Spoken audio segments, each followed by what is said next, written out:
नमस्कार मैत्रिणींनो, सान्वी रसोईमध्ये तुमचं सर्वांचं स्वागत आहे। मी माझ्या चॅनलवर विविध पदार्थांबरोबरच आपले सणवार यांची माहिती देत असते, त्यांची पूजा विधी महत्त्व सांगण्याचा प्रयत्न करत असते।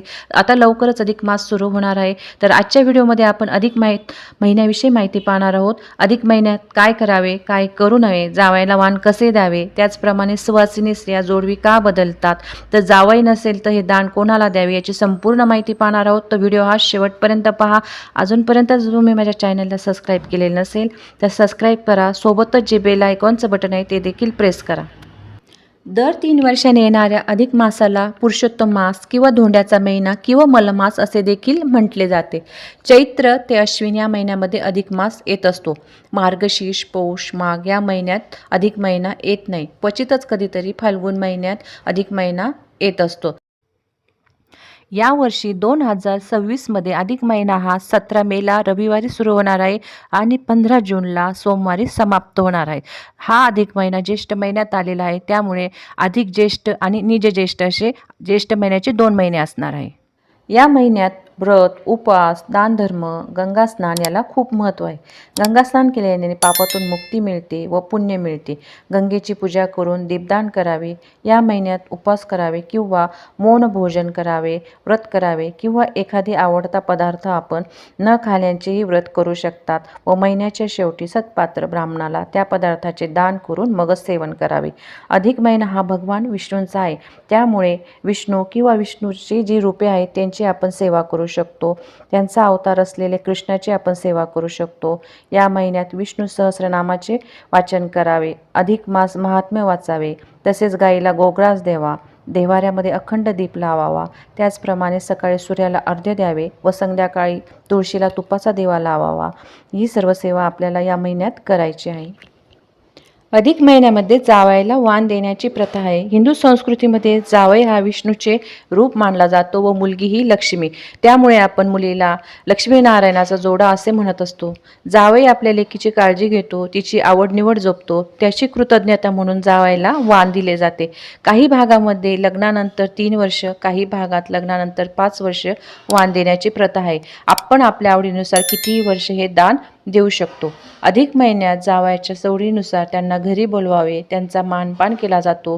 त्याचप्रमाणे 33 अनारशांचे दान दिले जाते किंवा 33 बत्ताशे किंवा 33 खारका यांचे दान दिले जाते। अधिक महिना हा 33 महिन्यांनी येतो, त्यामुळे 33 वस्तूंचे दान देण्याची प्रथा आहे। जावई व मुलगी यांना पुरणाचा स्वयंपाक करावा। जेवणात धोंड्याला खूप महत्त्व आहे। आमच्या भागामध्ये हे धोंडे पुरणाचे केले जातात व एका धोंड्यामध्ये खडा घातला जातो। चपातीचे जे पीठ असते त्यातच पुरणाचा छोटासा गोळा घालून लिंबापेक्षा थोडे छोटे गोळे करावे व एका गोळ्यामध्ये खडा घालावा व हे जे धोंडे आहे ते तळून किंवा वाफवून तुम्ही करू शकता। जितकी घरात जेवणारी माणसं आहेत तितकी धोंडी करावी व प्रत्येकाच्या ताटात हे धोंडे वाढण्याची प्रथा आहे। ज्याच्या ताटात खडा असलेला धोंडा येतो तो व्यक्ती भाग्यवान आहे अशी समज आहे, त्यामुळे अशी करण्याची प्रथा आहे। जावयाला पाटावर बसून त्याचे पाय धुवून पूजा केली जाते, औक्षण केले जाते। जावयाला नवीन कपडे, टॉवेल, टोपी दिले जातात, मुलीला नवीन साडी दिली जाते। त्याचप्रमाणे आपली इच्छा व परिस्थितीनुसार चांदीचे, तांब्याचे किंवा स्टीलचे ताट दिले जाते, निरंजन दिले जाते व जे ताट दिले आहे त्या ताटामध्ये 33 अनारसे किंवा बत्तासे यांचे वाण दिले जाते। मात्र जावई नसेल तर तुम्ही भाच्याला देखील किंवा नंदेच्या पतीला देखील हे वाण देऊ शकता। तुमची इच्छा असेल आणि परिस्थिती असेल तर बरेच जण पहिल्या धोंड्याला जावयाला सोन्याची अंगठी देखील करत असतात। त्याचप्रमाणे जर तुम्ही देवाला देखील हे वाण देऊ शकता। दीपदान, अनारसे किंवा बत्ताशेचे वाण तुम्ही देवाला देऊ शकतात।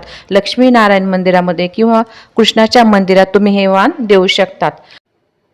अधिक महिन्यात सुवासिनी स्त्रिया आपली जोडवी बदलून नवीन जोडवी घेतात। जोडवी ही सौभाग्यवती स्त्रियांचा सर्वात महत्त्वाचा दागिना आहे।